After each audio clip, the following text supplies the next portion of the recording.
इस जुर्म की दुनिया में कई ऐसी महिलाएं हैं जो कि अपनी हवस की प्यास को बुझाने के लिए अपने से छोटे उम्र के बच्चों को अपनी हवस की शिकार बनाती है।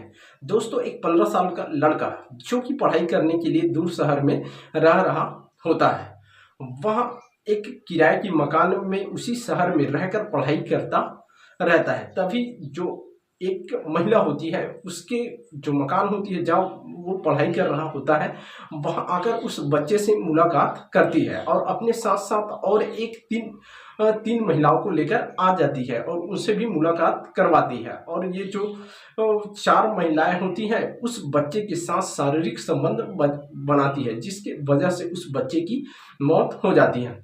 जब लोगों को इस घटना की खबर लगती है तो लोग जो होते हैं वह बहुत ज़्यादा परेशान हो जाते हैं कि आखिर एक मासूम से बच्चे के साथ जो कि लगभग 15 साल का है, उसके साथ जो उसकी माँ की ही उम्र की औरत कैसे ऐसे कर सकती है। सो दोस्तों नमस्कार, मैं यशवंत कुमार जुर्म की दुनिया की और एक नई कहानी लेकर हाजिर हूँ। तो चलिए दोस्तों, मैं आपको सुनाता हूँ इस घटना की पूरी कहानी।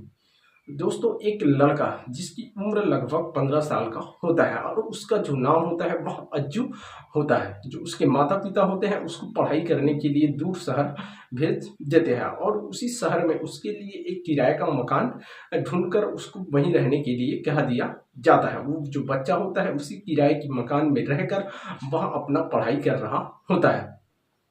और उसी मकान किराए के मकान के बाजू में उसी घर में एक और रूम होता है जिसमें एक महिला जो है वहाँ भी किराए से रह रही होती है। दोस्तों, एक दिन उस महिला की नज़र जो होती है इस लड़के अज्जू पर पड़ती है और इस अज्जू की नज़र जो है उस महिला पर भी पड़ती है। दोनों एक दूसरे को देखते हैं, लेकिन उस दिन जो होता है वे लोग एक दूसरे को नज़रअंदाज करते हुए अपने अपने रूम में चले जाते हैं। जैसे ही दिन बीतता जाता है, ये महिला जो होती है उस पर बुरी नज़रें गड़ाने लगती है और वह अपने मन में सोचने लगती है कि यह जो बच्चा है वह बहुत ही स्ट्रांग लग रहा है, बहुत ही हट्टे कट्टे हैं। एक न एक दिन मैं इसको अपने जाल में फंसा लूँगी और इसके साथ मैं शारीरिक संबंध अवश्य ही बनाऊंगी। धीरे धीरे उस बच्चे के साथ जो है यह महिला बात करना शुरू कर देती है। वहाँ इस बच्चे के साथ जो होती है वहाँ बहुत गंदे गंदे बातें करने लगती है, अश्लील तरह की बातें करने लगती है। जो ये बच्चा होता है वह उस महिला उस आंटी से बोलने लगता है कि आंटी आप ये किस तरह से बातें करती हो। तो वह जो महिला होती है उस बच्चे से कहने लगती है कि नहीं बेटा, ये सब चीज़ चलता है। इस प्रकार से वो जो महिला होती है इसी तरह से अश्लील बातें कर करके उस बच्चे को अपने बहकावे में ले आती है और उस बच्चे के साथ बहुत ज़बरदस्ती करने लग जाती है। यहाँ जो बच्चा होता है वह उस महिला से मना भी कर रहा होता है, क्योंकि यहाँ जो बच्चा है जिसकी उम्र लगभग 15 साल का ही होता है वह ये सब चीज़ों से अनजान होता है उस समय, इसलिए वह जो लड़का है वह मना करता है। लेकिन जो वो महिला होती है, वो जो आंटी थी, वह उस बच्चे के साथ ज़बरदस्ती करने लग जाती है। वह जो बच्चा होता है कुछ कुछ जान भी रहा होता है। वो जो बच्चा है वह कभी इस तरह से कभी कुछ किया नहीं होता, लेकिन उस महिला की वजह से उस दिन उस महिला के साथ ज़बरदस्ती उस महिला की वजह से उसके साथ शारीरिक संबंध बना लेता है। इस प्रकार से वह जो महिला जो होती है एक बार शारीरिक संबंध बनाने के बाद जो उस बच्चे को जो है वह अपना जब मन करता, जब भी उसको उस तरह की इच्छा होती थी तो जब चाहे तब वह अपने रूम में उस बच्चे को बुला लिया करती थी और उसके साथ जब तक मन न भरे तब तक उस बच्चे के साथ वह संबंध बना लेती है। जैसे ही उनका मन भर जाता था वह उस बच्चे को वह अपने रूम में जाने के लिए बोल दिया करती थी। दोस्तों, वहाँ जो महिला होती है उसी शहर में रहकर वह कुछ काम कर रही होती है। तभी वह एक दिन जो है अपने काम के लिए जाती है और जैसे ही काम के लिए वह अपने ठिकाने में पहुँचती है तो वह अपने कुछ सहेलियों को इस बच्चे के बारे में बता देती है। जो वो महिलाएं होती हैं वे भी महिला की को सुन उनके मन भी जागृत होने लगती है कि हम शरत देखें तो बच्चे की बट हम बच्चा संबंध बनाना चाहते हैं। इस प्रकार से जो महिला होती है वह बताती है, तो जो महिलाएं होती है उस बच्चे के साथ भी संबंध बनाने की चाहत में उस बच्चे से मुलाकात करने के लिए उसके घर चली आती है। इस प्रकार से जब एक दिन ये चारों महिलाएं जो होती हैं उसके घर में मुलाकात करने के लिए पहुंचती हैं और एक एक करके उस बच्चे के साथ शारीरिक संबंध बनाते हैं और जैसे ही उस दिन वे लोग जो भी संबंध बना रहे थे और उसका एक रिकॉर्डिंग भी अपने पास रख लेते हैं, एक वीडियो क्लिप भी बना लेते हैं और उस वीडियो क्लिप के थ्रू ही इस बच्चे को वे लोग ब्लैकमेलिंग करना चालू कर देते हैं। जब चाहे तब उस बच्चे को अपने पास बुला लेते हैं या वे लोग ही उस बच्चे के पास आकर उस बच्चे को जबरदस्ती संबंध बनाने के लिए कहते हैं। और यह जो बच्चा है इसका भी लत जो है वह संबंध बनाने में लग चुका होता है, जिसके कारण उसको अब कुछ अच्छा ही लग रहा होता है, जिस कारण वे जो महिलाएं होती है जब चाहे तब उस बच्चे को अपने साथ शारीरिक संबंध बनाने के लिए मना लेती है। और इस प्रकार से उस वीडियो क्लिप के माध्यम से एक दिन उस बच्चे को ब्लैकमेलिंग करना चालू कर देते हैं और ये जो महिलाएं होती हैं उस बच्चे से कहने लगते हैं कि हम लोगों ने तुम्हारे साथ या तुमने हमारे साथ जो भी किया है उसका एक वीडियो क्लिप हमारे पास है। यदि तुमने हमें लगभग 3 लाख रुपए नहीं दिए तो हम इस वीडियो को पूरी इस दुनिया में फैला देंगे।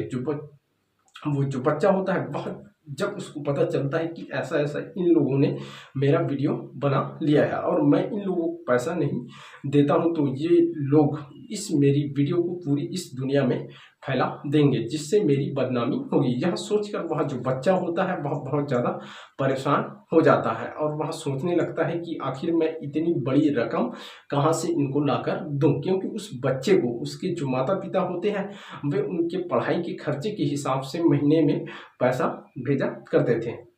वह जो बच्चा होता है एक दिन अपने रूम में पहुंचता है और यही सब चीज सोच रहा होता है कि पैसे की व्यवस्था कैसे करूं। तभी वह सोचने लगता है कि पैसे का इंतजाम तो नहीं हो सकता मेरे से, तो अब मैं करूं तो करूं क्या। उसी सोच में वह जो बच्चा होता है उसके ऊपर बहुत ज़्यादा प्रेशर बन जाता है कि ये जो महिलाएं हैं वे कभी भी मेरी वीडियो को सोशल मीडिया पर या लोगों के पास भेज सकती है और मेरी बहुत ज़्यादा बदनामी हो जाएगी। यह सोचकर वह जो बच्चा होता है उसी रूम में वह फांसी के फंदे से झूल जाता है और वह अपनी जिंदगी को त्याग देता है। इस प्रकार से जब उस आसपास में रह रहे लोगों को पता चलता है कि यह जो इस मकान में एक बच्चा जिनका कि नाम अज्जू होता है वहाँ रह रहा था, वह फांसी लगाकर अपनी जान दे चुका है। जब लोगों को पता चलती है तो लोग जो है वहाँ पर आते हैं और पुलिस वालों को कॉल करके वहाँ पर बुलाया जाता है। जो पुलिस वाले होते हैं वहाँ आकर उसकी लाश को ऊपर से उतारते हैं और उनकी जो लाश होती है उसको पोस्टमार्टम के लिए भेज दिया जाता है। जब पोस्टमार्टम की रिपोर्ट आती है तो पता चलता है कि इस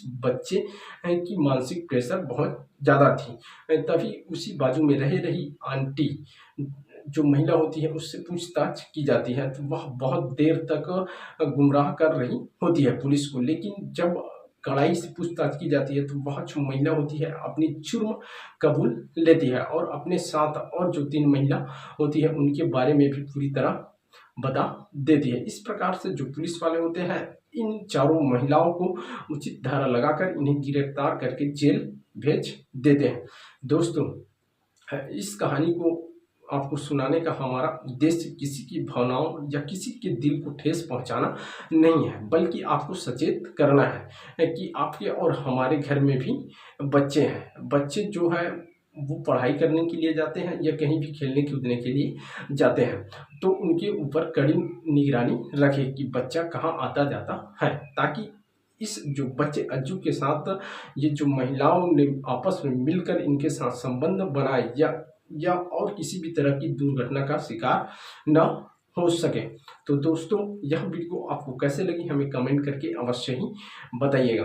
यदि वीडियो आपको पसंद आई होगी तो एक लाइक अवश्य ही कर दीजिएगा और हमारे चैनल पर नए नए दर्शक बंधु बनकर आए हुए हैं तो एक सब्सक्राइब अवश्य ही कर दीजिएगा। मिलते हैं इसी तरह की और नई और इंटरेस्टिंग कहानी के साथ। तब तक के लिए जय हिंद, वंदे मातरम।